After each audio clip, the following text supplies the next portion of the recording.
What's up, everybody? It's been a minute, or probably like a year, maybe more than a year. I can't remember. I abandoned YouTube, and then I got busy, and then I just forgot about it, and then I made a million excuses to not come back to it. But here I am, and the good news is that we're gonna do a whole bunch of different videos, including a lot of behind the scenes of real shoots that I'm doing. So we've been filming a ton of stuff for that, and as those shoots get wrapped up and the images become available, we'll start releasing those videos. But for the first video, I'm going to share with you a trip I just made with the band 8 Graves. I've been doing a bunch of work with these guys over the last year and a half, shooting a lot of video for them. We've done a bunch of live sessions up at Audio Pilot. We've done some behind the mix sessions, where they just kind of break down what goes into making a song. And then most recently, we just did a whole bunch of acoustic stuff here. And during the course of one of our sessions, they'd asked me about pricing for live music photographers and how much it costs, and because they were about to head out on this tour, opening for Aviva. And they were gonna do 4 dates with her: San Francisco, Los Angeles, Brooklyn, and then Chicago. And they were trying to kind of get everybody lined up and have the right people there and not break the bank. And so, unfortunately, I had no good answer for them because there is no, this is what it costs to shoot a live show. It can be all over the map. So at any rate, I gave them the best knowledge I could at the time and finished up, packed up, and started driving back to my studio. And on the way back to my studio, I started thinking, what if I went on tour with them? What if I just went and took all the pictures? Of course, the more I thought about it, the more I got really excited about it. And by the time I got home, I kind of just looked up flights real quick, and then I went and talked to my wife about the idea. And at no point could I come up with a reason to not go. So I sat down and I emailed the band and their manager and just kind of said, hey, what if I just come with you, and that way you don't have to worry about hiring different people in different cities? And they wrote back and they were like, oh man, that'd be so amazing, but tour is really tight and there's not a lot of budget, and so we wouldn't be able to pay you, and maybe next year, that'd be awesome. Like, we should definitely keep that in mind. And so I just wrote back and I was like, right, so how about I just come on tour with you? I'll pay my own way out there. If I can crash in your Airbnb and if I can slip into your rental car, that would be amazing. I'll cover everything else, and you'll get a bunch of photos. And this will give me the next personal project that I've been looking for. And they accepted. They said, sure, of course. And somehow it all worked out where we were doing, I think, like 6 days in California, and then we had to come back. There was a few days off. I had some jobs there. And then we were supposed to be in Brooklyn and then in Chicago. And it all worked out with my schedule that I just couldn't pass it up. So I booked all my flights and started planning what to bring with me. I wanted to travel light, but I wanted to have all the stuff just in case. So I ended up bringing my Leica SL2 with a Summicron 75 f2 and a Summicron 35 f2. And that was gonna be it. That was gonna be my workhorse, my bulk. I was gonna do all the portraits and the live shows with that. And in addition to that, I decided that my day-to-day, just following these guys around town and hanging out with them or whatever, that I was going to shoot on film, which is something I started doing last year and have gotten more and more into it as time goes on. And so my second camera that I brought with me was a Leica M5, which is a 35mm rangefinder. Mine is from circa 1972, but it works like a charm. And I have a 50mm f2 Summicron lens for that. And I thought, if I can force myself to shoot film on the day-to-day and then shoot the digital at night for the shows, this could be really cool. And this could produce something that works for me. And in addition to that, I hadn't really worked out details with the band. There wasn't a spec sheet about what I needed to deliver or how to deliver or when or why or any of that. It was kind of just like, yeah, come on tour with us. And I flew out there to California, met up with these guys.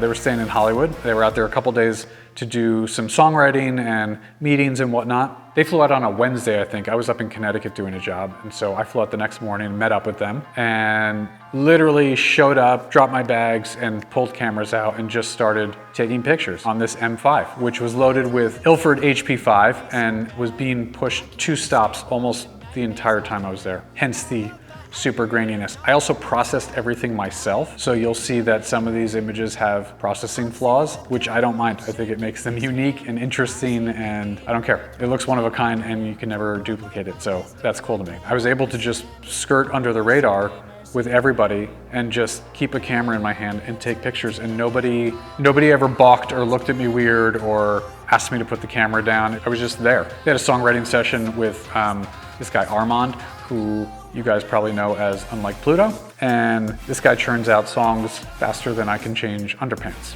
I just couldn't get enough light with the film that I had, so I ended up shooting all of this on the SL2 and kind of just processing it black and white.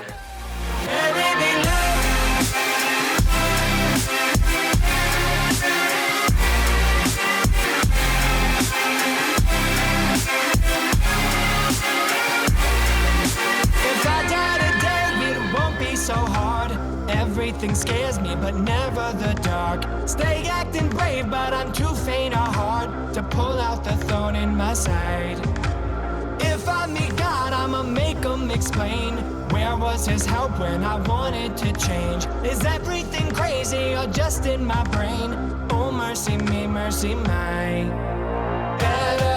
Luckily for me, the guys in 8 Graves, their whole kind of shtick is black and white. So wherever things went wrong, I could just convert and crank, and if it was grainy and weird looking, it fit in perfectly with their vibe. So yay for that. Aside from the Aviva tour that they were about to embark on, they had one show lined up at DreamHack. DreamHack is a giant video game convention. They had a bunch of bands playing a main stage, and these guys were slotted in one of the spots. So cool part is I actually got an artist pass for this. I didn't get a photo pass, so I was able to go wherever the band went. So I was able to keep documenting the whole time. And so, you know, I got stuff in the green room, I got stuff backstage, I got stuff loading in.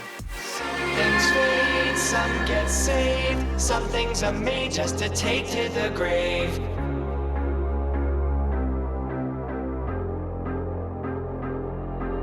Some things fade, some get saved, some things are made just to take to the grave. Love and hate, hope and faith, some things are made just to take to the grave. Some things are made just to take to the grave. There was some cool lighting that I spotted backstage, just kind of lighting it up so nobody tripped, but we ended up making a few portraits back there.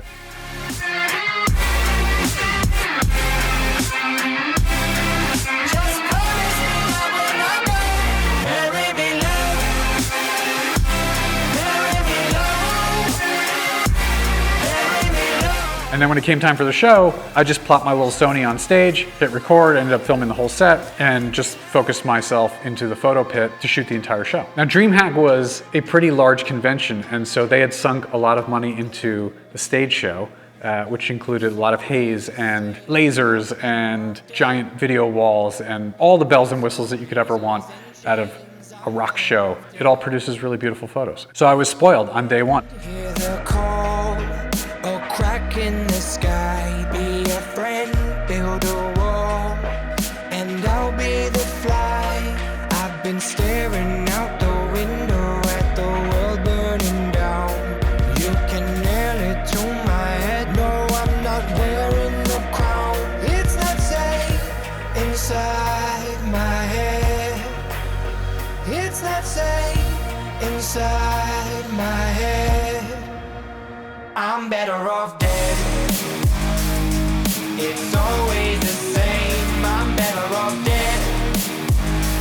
It's all razors and chains. I'm better off dead.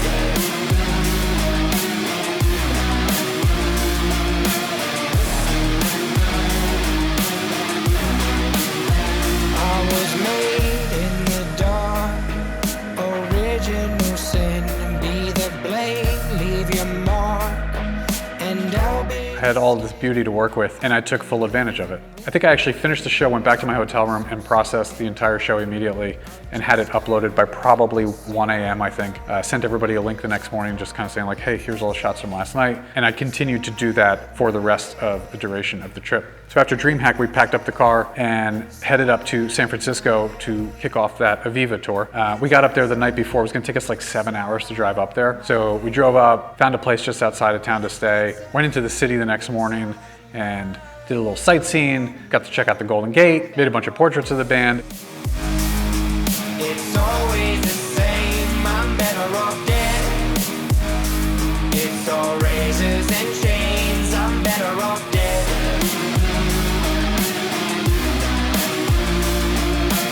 And then headed over to the venue. Now, the venues for the entire tour, because I won't bore you with each individual venue, they were all about a 250 to 350 cap clubs. So decent sized rooms, fun places to see shows, you can get close to the stage. From a photo standpoint, smaller clubs don't usually have dedicated light people. They tend to just kind of like set it and forget it. So it can be a little more challenging to pull off really dramatic shots. Usually the entire stage is just washed in a backlight of red or blue or orange or something like that. Red lights just look like complete crap. So you're kind of left either juggling black and white, which I was able to do, or, you know.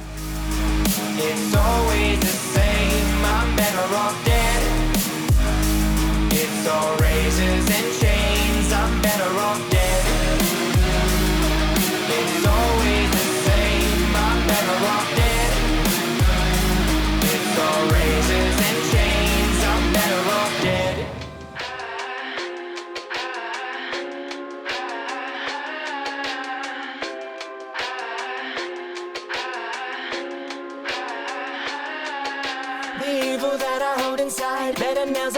And then we flew out the following morning back to New Jersey, where I would go back to work, and then we would meet back up the following week in Brooklyn, and then fly out the next morning to Chicago to do a show there. So same kind of thing. Even though we were in New York in our backyard, I showed up early. I had my M5 on me, ready to go. Everything else was in the backpack. Had the SL2 with me with the 75 and the 35. And that's how I rode for the next 2 shows as well. I roll deeper down the hole. I've been holding on with all my might. But in spite of my trying, I feel like I'm dying, and I can hear a word you say. All of the drinking and lying, the games that I play, nothing seems to make me feel okay. Okay, oh, nothing seems to make me feel okay. Okay, oh, nothing seems to make me feel okay.